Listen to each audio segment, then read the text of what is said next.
Hello everyone, welcome to my channel Joshyaram. ఈరోజు మీకు బంగాళదుంపతో ఒక సింపుల్ అండ్ క్విక్గా చేసుకునే స్నాక్ రెసిపీ అయితే మీకు చూపించబోతున్నానండి. ఆ రెసిపీ వచ్చేసి క్రిస్పీ ఆలూ రింగ్స్. ఈవినింగ్ టైంలో పిల్లలకి స్నాక్స్గా చేసి పెట్టండి, వాళ్ళు హ్యాపీగా తినేస్తారు. మరి ఎందుకు ఆలస్యం, ఈ రెసిపీ ఎలా ప్రిపేర్ చేసుకోవాలో మేకింగ్ ప్రాసెస్ని చూసేయండి. ముందుగా 2 పెద్ద సైజ్ బంగాళదుంపలు తీసుకుని ఉడకపెట్టి పీల్ తీసేసి పక్కన పెట్టుకోవాలి.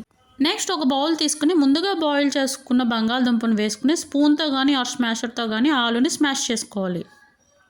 ఇలా కంప్లీట్గా స్మాష్ చేసుకున్న ఆలూలోకి 1/2 స్పూన్ చిల్లీ ఫ్లేక్స్, రుచికి తగినంత ఉప్పు, 1/2 స్పూన్ పసుపు, 1/2 స్పూన్ కారం, సన్నగా తరిగి పెట్టుకున్న కొత్తిమీర, అలాగే 1/2 కప్ వరకు కార్న్ఫ్లోర్ వేసుకోవాలి.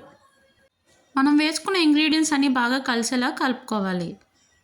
నెక్స్ట్ ఒక 2 స్పూన్స్ వరకు ఆయిల్ వేసుకుని మరొకసారి కలుపుకోవాలి. చూడండి, ఇలా డవ్ ఫామ్లో వచ్చేలా కలుపుకోవాలి. ఒకవేళ మీకు పిండి లూజ్ అనిపిస్తే కనుక రైస్ ఫ్లోర్ కానీ ఆర్ కార్న్ ఫ్లోర్ కానీ వేసుకుని అడ్జస్ట్ చేసుకోవచ్చు. ఇప్పుడు రింగ్స్ చేయడం కోసం హ్యాండ్స్కి ఇలా ఆయిల్ అప్లై చేసుకుని కొంచెం పిండి తీసుకుని వీడియోలో చూపించిన విధంగా ప్రెస్ చేస్తూ ఏదైనా షార్ప్ ఆబ్జెక్ట్తో రింగ్ షేప్లో కట్ చేసుకోవాలి. లేదంటే ఇలా కొంచెం పిండిని తీసుకుని రోల్ చేసి ఇలా రింగ్ షేప్లోకి చేసుకోవచ్చు, ఆర్ మీకు నచ్చిన ఎనీ షేప్లోకైనా సరే చేసుకోవచ్చు. నెక్స్ట్ స్టవ్ ఆన్ చేసి కడాయి పెట్టుకుని డీప్ ఫ్రై కోసం ఆయిల్ వేసుకోవాలి. ఆయిల్ వేడెక్కిన తర్వాత అందులోకి మనం ముందుగా ప్రిపేర్ చేసుకున్న పొటాటో రింగ్స్ని వేసుకోవాలి. బోత్ సైడ్స్ గోల్డెన్ కలర్ వచ్చేంత వరకు ఫ్లేమ్ని మీడియం టు లో అడ్జస్ట్ చేసుకుంటూ ఫ్రై చేసుకోవాలి.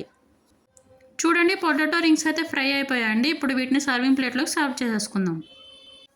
వీటిని టొమాటో కచప్తో సర్వ్ చేసుకుంటే చాలా బాగుంటాయండి. వీటి టేస్ట్ వచ్చేసి పైన క్రిస్పీగా లోపల సాఫ్ట్గా చాలా బాగున్నాయండి. మీరు కూడా ఈ రెసిపీని అయితే తప్పకుండా ట్రై చేసి ఎలా వచ్చిందో కామెంట్ బాక్స్లో కామెంట్ చేయడం మాత్రం మర్చిపోకండి. మరొక టేస్టీ రెసిపీతో మళ్ళీ కలుద్దాం. అంతవరకు సెలవు.